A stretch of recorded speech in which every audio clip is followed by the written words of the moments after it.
Well, hello again, everyone. This is Merideth Nagel here, and we are going to talk today about a very exciting and interesting and newish topic in the world of real estate. And we're doing that with our lender representative, Kristin Jamieson, who we are so excited to welcome here. So, Kristin, please introduce yourself. And then we're going to be off to some exciting, interesting questions. Perfect. Well, my name is Kristin Jamieson. I'm with the Kristin Jamieson Mortgage Team, powered by Success Mortgage Partners. I've been a loan originator here in Lake County for the last 8 years. Okay, so in all seriousness, I want to talk to you and get a lender's perspective on a couple of topics that we have been getting questions on ourselves. The first thing I want to talk about is the new loan approval period. So you guys remember we've had videos about the importance of the new loan approval period under the revised standard FAR contracts.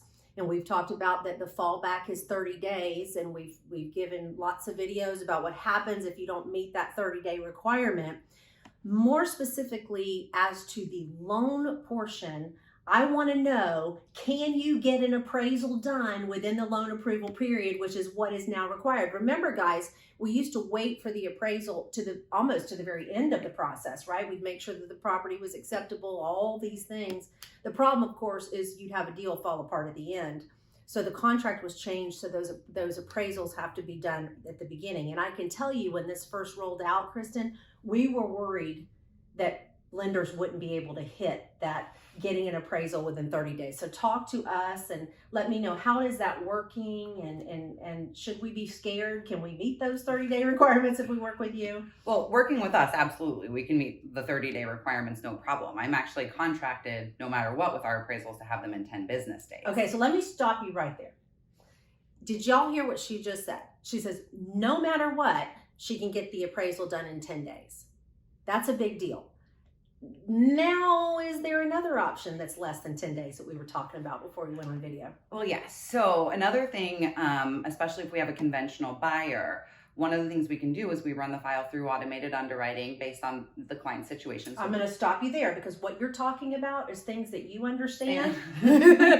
So tell them, what is automated underwriting? How does that work? So automated underwriting, it's basically a computer underwriter that's going to analyze the data that we put in the loan application. So the client's credit, their income, their assets, the property address.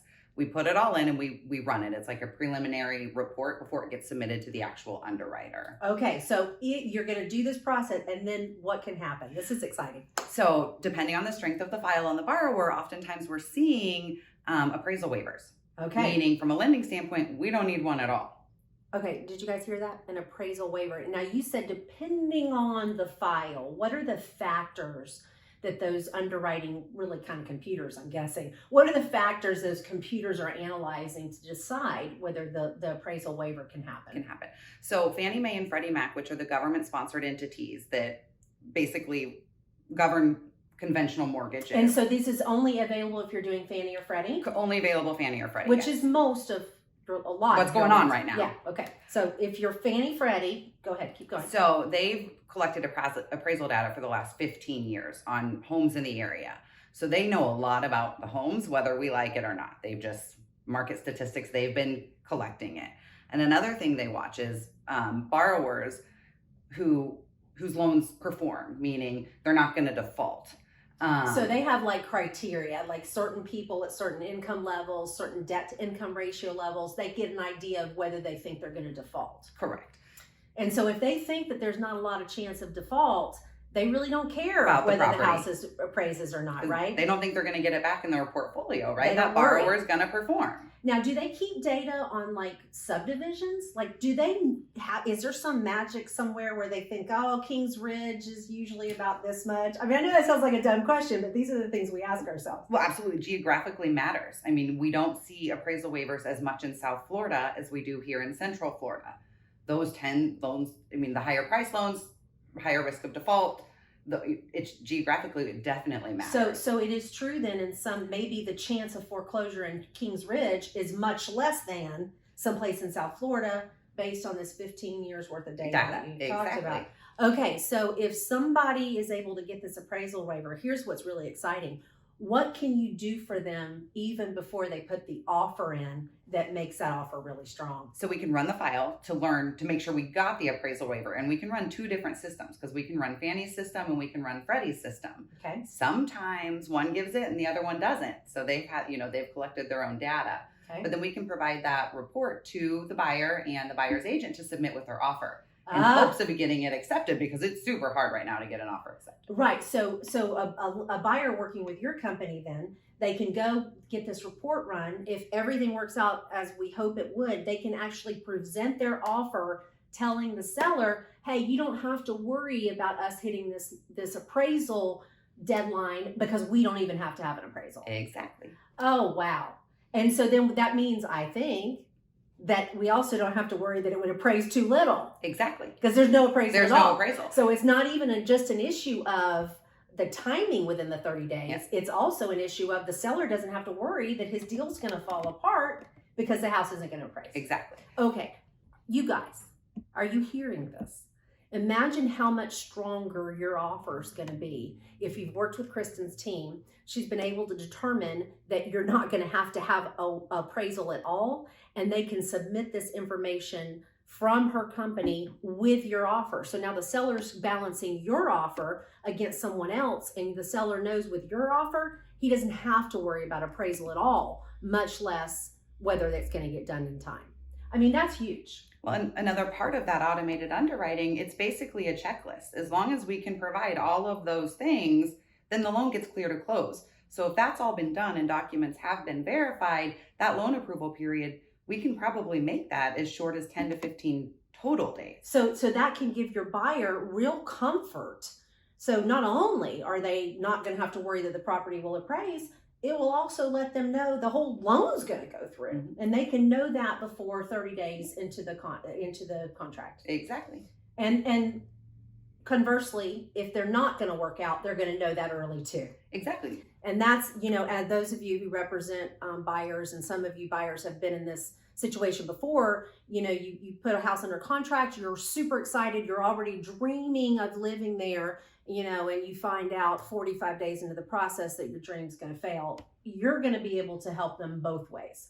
If they need to work on repairing that credit a little bit more, or they need to do something to make them a better borrower, they're going to find that out soon. Exactly. Or happy days, they're going to find out that they're going to close. Exactly. It's never no, it just sometimes is a not right now. All right, so we know we've got you can definitely get it done within 30 days, and we may even not even have to do it at all.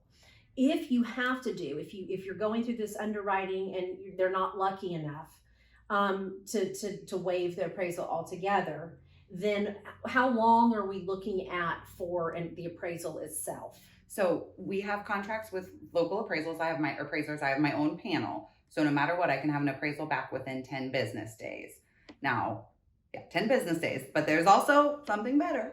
Something better. Well, I think it's better because I've watched a lot of people lose money, earnest money deposits, inspection money, everything else. Mm-hmm. So a lot of times, especially as we're in prices are going up, appraisals maybe haven't caught up yet. Yeah. So it would make sense to start maybe doing appraisals before the inspection period. Mm-hmm. So we can offer for $1,000 appraisal fee, which I know that sounds like a lot of money, but if you're paying appraisals, inspections, and everything else, at the end of the day, it's not. Mm-hmm. That we can guarantee it back within 4 business days, and then your inspection period can start once the appraisal's been received.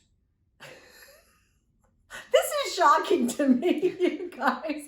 And I do this kind of stuff for a living, not the loan side. But if I don't know this, I'm thinking a lot of people don't know this. So this is really great information. So if I am understanding you, if we're not lucky enough to waive it, for this $1,000 fee, you can find out in 4 business days whether the property appraises. Exactly. I mean, you're paying a premium for the appraiser's service to get it back, but you're not out the inspection if it doesn't come back. You're not out your septic inspection, and your home inspection, and your pool inspection. You're not out all this money. Exactly. Because as you know, most sellers, of course, are demanding and looking for very small inspection periods. And if you've only got 15-day inspection period and you're working with a lender that doesn't have these kind of timelines, you have to do your inspections early. You can't wait. You have to get them done right away. Working with you, we can make that happen. And for sellers, their house isn't off the market. If we're not going to be able to come to terms for whatever reason, it's been off the market for less than a week, not 30, 45 days. So you're not just helping your own people, you're helping the sellers too. Absolutely. Hopefully they're buyers, right? You're going to turn them into buyers for that kind of service. They're going to be one of your buyers, I can tell you that.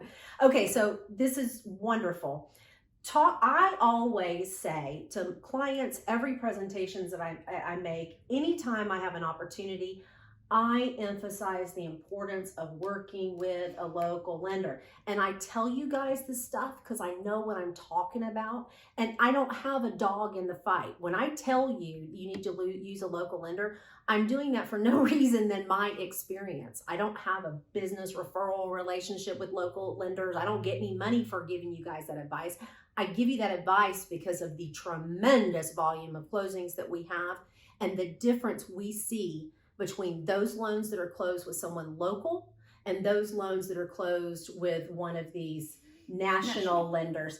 Kristin said to me something really funny once, and it's true. If your lender can afford a Super Bowl commercial, how interested are they going to be in your particular loan?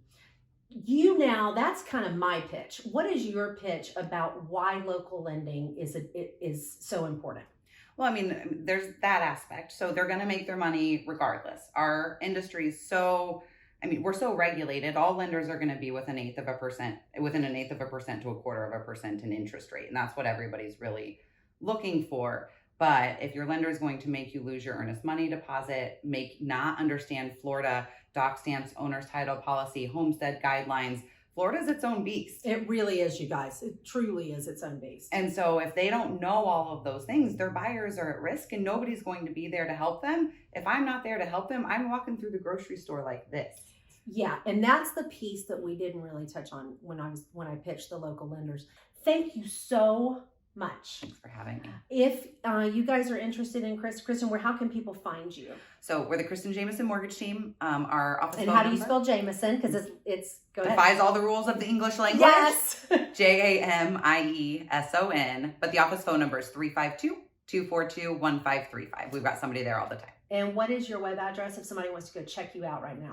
www.KristinJamiesonFL.com. And Kristin is Kristin. 2 I's, yes. 2 I's. How do I not know that? I even messed that up. So I know if I mess that up, you mess that up. So it's Kristin, and it's Jamieson with an E. I-E. Right. Jamieson.